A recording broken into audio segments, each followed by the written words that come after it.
सलाम साथियों, मैं मोहम्मद इरशाद। आप देख रहे हैं इस वक्त द अनबिल इंडिया। मैं भी मौजूद हूँ असराहा गांव में। ये दरभंगा जिला के अंतर्गत पड़ता है और यहाँ पे हमारे साथ एक जिला परिषद प्रत्याशी मौजूद हैं। उनसे हम बात करेंगे और यहाँ की मूल समस्याओं को समझेंगे, यहाँ का मुद्दा क्या है। सबसे पहले तो सर आपका बहुत बहुत स्वागत है हमारे चैनल पे। आप अपना परिचय दीजिए संक्षिप्त में। बहुत शुक्रिया आपका। और मैं आपके आप यहाँ आए और हमारा इंटरव्यू लेने के लिए हमें एक मौका दिया आपने, और आपने बहुत सारे सवाल किया, तो मैं स्टेप बाय स्टेप आपको जवाब दे रहा हूँ। जी कि सबसे पहले तो ये है कि लोग ये समझ लें कि बहुत शॉर्ट टर्म के इलेक्शन योग चुनाव हो रहे हैं, बहुत करीब 1 साल 1.5 साल का मामला है नहीं। लेकिन इन सब शॉर्ट टर्म में हमारी ये कोशिश होगी कि जहाँ तक क्षेत्र का जो मुद्दा है, मुद्दा एक नहीं है, हजारों मुद्दे हैं। जी लेकिन जो मेन मुद्दा है पंचायत का या फिर हमारे क्षेत्र का, उसको इंशाल्लाह हम लोग कोशिश करेंगे उसको किस तरह सॉर्ट आउट किया जाए। जी देखिए, लोग मुद्दा है नहीं, मुद्दा बनाया जा रहा है। जी हर एक सरकार की तो हर एक सुविधाएं दी जा रही है, लेकिन उसको एक करप्शन के थ्रू उसको मुद्दा बना दिया जाता है। जैसे मिसाल के तो मैंने पहले भी एक बात कह चुका कि एक आम आदमी किस चीज के लिए परेशान है, वो राशन कार्ड के लिए, आधार के लिए, हालांकि उसकी सुविधाएं मौजूद है, लेकिन उसके बाद भी लोगों को परेशानियां हो रही है। तो वो परेशानी कैसे दूर हो, इसको हम कोशिश करेंगे इंशाल्लाह। जी दूसरी बात यह है कि देखिए, कैंडिडेट बहुत सारे हैं हमारे यहाँ। जी हमारे अलावा कई लोग हैं, 4-5, जो अपने कोशिश में लगे हुए हैं कि भाई हम जीत के आ जाए। लेकिन पब्लिक से मैं रिक्वेस्ट करना चाहता हूँ, जो हमारी क्षेत्रीय जनता, पढ़ी लिखी जनता माशाल्लाह समझ रहे हैं कि कैसे लोगों को चुन के लाना। मैं उनसे अपनी तरफ से ये रिक्वेस्ट करना चाहता हूँ कि वोट देने से पहले अपने वोट की कीमत को जरूर जाने। जी लोकतंत्र की बड़ी खूबसूरती है कि लोकतंत्र में मालिक जो होती है वो जनता होती है। जी उनके एक वोट की बहुत ज्यादा कीमत है। आज हमारे यहाँ क्या सबसे दुर्भाग्य की बात यह है कि आज हम लोगों ने, हमारे समाज के कुछ लोगों ने, या कह लीजिए कि जो बिकने वाले लोग, अपने एक वोट की कीमत 100, 500, 200, 400 शराब की बोतल इस पे बेच दे रहे हैं, या रिश्तेदारी के नाम पे बेच दे रहे हैं, जात के नाम पे बेच दे रहे हैं, धर्म के नाम पे बेच दे रहे हैं। तो मैं कोशिश करता हूँ लोगों से, जहां तक हो सके मैं संपर्क कर रहा हूँ लोगों को, कोशिश करो जगाने की कि भाई आपकी की जो आपका जो वोट है उसकी कीमत कोई कीमत नहीं है, वो तो अनमोल है। एक आपका एक वोट आपके आने वाले नस्लों का फ्यूचर तय करेगा, जी है नहीं? तो इस कीमत को लोग नहीं समझ रहे हैं कि आपका वोट कितना कीमती है। लोकतंत्र में एक एक वोट की कीमत होती है। तो मैं लोगों से यही कोशिश कर रहा हूँ कि प्लीज आपसे हाथ जोड़कर रिक्वेस्ट है कि अपने वोट की कीमत को जाने और अपने वोट को जाय न दे, और उन लोगों को चुनकर लावे जो लोग हकीकत में उसके हकदार हैं, जी जो आदमी डिजर्व करते हैं, जिसके अंदर दिलों में मेहनत और काम करने का जज्बा हो। जी बस यही सारी बातें हैं। सर, अभी राजनीति में ऐसा कहा जाता है कि पढ़े लिखे लोगों का आना जरूरी है और आप युवा हैं, तो आपकी क्वालिफिकेशन क्या है? भाई देखिए, बात बता रहे हैं, आपने एक बात कहा कि पढ़े लिखे लोगों का, सही बात है, पढ़े लिखे तो होना बहुत जरूरी है हर क्षेत्र के अंदर। क्योंकि एजुकेशन वो हथियार है कि जिसके जरिए दुनिया को फतह किया जा सकता है। दुनिया में जी हर एक कौम तरक्की करी है तो वो एजुकेशन के बेस पे, बिना तालीम के कोई तरक्की नहीं। जी ये बात मानते हैं आप, जी मान है ना? और अब दूसरी बात कि आज लोग पॉलिटिक्स को बदनाम कर रहे हैं। क्यों बदनाम हो रहा है ये बताइए। अब राजनीति का नाम लेते हैं लोग, इतनी गाली बकते हैं पॉलिटिशियन को, राजनीति का जो नेता लोग होते हैं उनको गाली बकते हैं लोग। जी क्यों गाली बकते हैं? उसकी वजह ये है कि आज लोगों ने अच्छे लोगों को चुनना बंद कर दिया। जी जब वोट देने जाते हैं तो जाति धर्म देखते हैं, पैसा देखते हैं, शराब की बोतल देखते हैं, फिर वोट करते हैं। तो चुन के कौन आएंगे? माफिया लोग चुनकर आते हैं, जी दलाल लोग चुनकर आते हैं। जी अब ऐसे लोग चुन के आएंगे तो आप ईमानदारी से बताइए, आम के पेड़ से लीची की उम्मीद लगा सकते हैं आप? नहीं ना। तो आप जैसा करेंगे वैसा ही ना रिजल्ट आएगा। जी तो इसलिए मैं लोगों से रिक्वेस्ट कर रहा हूँ कि आप जब अच्छा अपने वोट का सही इस्तेमाल करेंगे तो अच्छे लोग चुन कर आएंगे। फिर वो जो बदनाम करते हैं, हम पॉलिटिशियन को गाली बकते हैं कि ये करप्टेड होता है, पूरी पॉलिटिशियन राजनीतिक गंदी चीज होती है, तो इसकी वजह ये है कि जब अच्छे लोग चुन के आना शुरू हो जाएंगे तो इंशाल्लाह देखिएगा आप कि पॉलिटिक्स को लोग सलाम ठोकेंगे। जी पॉलिटिक्स से तो दुनिया बदलती है, पॉलिटिशियन ने दुनिया को बदल। आज वेस्टर्न कंट्री क्यों आगे, हमारा देश क्यों पीछे? क्योंकि हमारे देश में जो नेता चुन के आते हैं वो करप्टेड लोग चुन कर आते हैं, और हम लोग उसको चुनना पसंद करते हैं। जी तो ये सब बेसिक चीजें, इसको समझना बहुत जरूरी है। इसमें आपका कहना यह है कि जनता वोट करती है वो कहीं ना कहीं पैसा लेकर। इसमें कोई शक नहीं।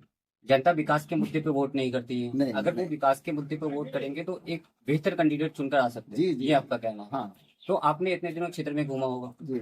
तो आपको यहाँ की मूल समस्या क्या लगती है? मुझसे पहले कह दिया मैं कि एजुकेशन मूल समस्या है, जी शिक्षा, स्वास्थ्य मूल समस्या है नहीं? जी रोड है एक बड़ी समस्या हमारे क्षेत्र में, जी है नहीं?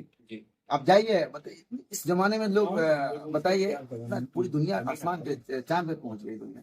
और उसके बाद भी आज हमारे यहाँ रोड सही से, न नाला है, ना रोड है, गली गली खराब है। अब बरसात आ जाए तो आपका चप्पल गंदा हो जाए, कपड़ा गंदा हो जाए। तो ये तो है, ये नॉर्मल सी चीज है, ये बड़ी चीज नहीं है। मेन जो मूल समस्या है वो स्वास्थ्य का मामला है। हर लोग परेशान है। हमारे यहाँ डिग्री कॉलेज का एक बड़ा मसला है। जी हमारे यहाँ के बच्चे, अब यहाँ से शहर 15 किलोमीटर दूर है, जी और यहाँ को एक डिग्री कॉलेज नहीं। हमारी बच्चियां 20 किलोमीटर का सफर तय करके दरभंगा शहर में जाती है, बीए करना होता है, एमए करना होता है। तो ये हमारे क्षेत्र की एक बड़ी समस्या है। इसको हम तो कोशिश करेंगे इंशाल्लाह। अगर जिला पार्षद क्षेत्र में तो ये आता है नहीं, उनके अधिकार में ये चीज, लेकिन बड़े नेता जो हमारे हैं, मैं उनसे रिक्वेस्ट करूंगा कि भाई हमारे क्योंकि में कहीं ना कहीं एक डिग्री कॉलेज होना चाहिए। एक बड़ा हमारा, हम लोगों की बहुत जरूरत है, ताकि अगर इस इलाके में अगर डिग्री कॉलेज आ जाता है तो यहाँ से कुर्ब जवार की जो इलाका है हमारे आसपास में, जब छछुआ या बिस्फी कह लीजिए, या उधर का इलाका है, जो भी कह लीजिए, ये सब जो है लोग फायदा उठा सकते हैं। जी तो बहुत जरूरी, यहाँ की बहुत मूलभूत समस्याओं में से एक समस्या ये भी है, यहाँ पे एक डिग्री कॉलेज का होना बहुत जरूरी है। जी। सर ये बताइए आप कि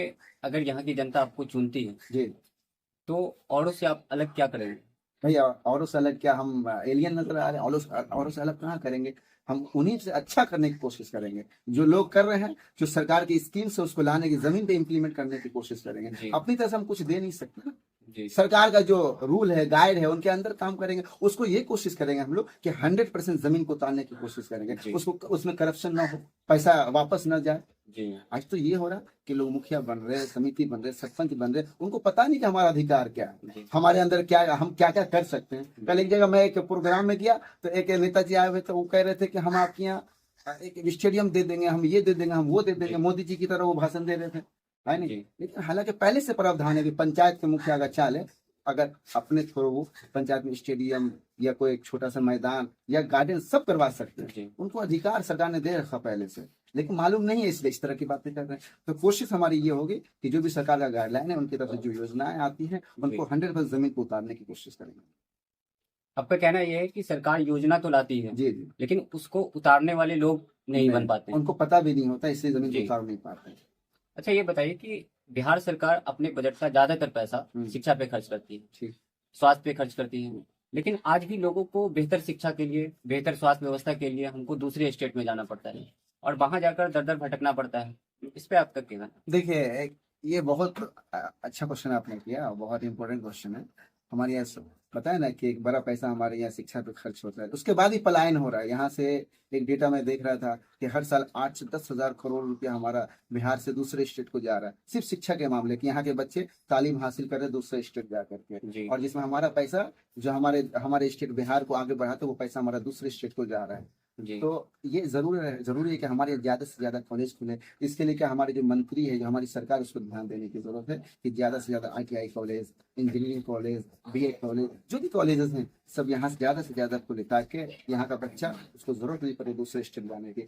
जो अब देखिए, आप हरियाणा चले जाइए, पंजाब चले जाइए, BEd कोर्स करने के लिए 50-60 हजार 70 हजार आप वहाँ कर लेते हैं, लेकिन वही BEd कॉलेज यहाँ BEd की डिग्री हासिल करने के लिए आपको 1.5 लाख से 2 लाख देना पड़ रहा है। तो बताइए क्यों देना पड़ रहा है? जो दूसरा स्टेट 50 हजार में, उसको 1/3, बताइए 3 गुना का फर्क है। जी तो यहाँ कॉलेज नहीं है और बच्चे पढ़ने वाले ज्यादा हैं, जी तो सीट कम है, तो ये लोग अपनी मनमानी से पैसा ले रहे हैं, जी है नहीं? तो मैं सरकार से रिक्वेस्ट करूंगा कि ज्यादा से ज्यादा इस पर ध्यान दिया जाए। और जो लोग हैं, मैं उनको कोशिश कर रहा हूँ, उनसे रिक्वेस्ट करूंगा कि जो लोग हमारे ये जो देख रहे हैं, तो भाई वो ईमानदारी से काम करें।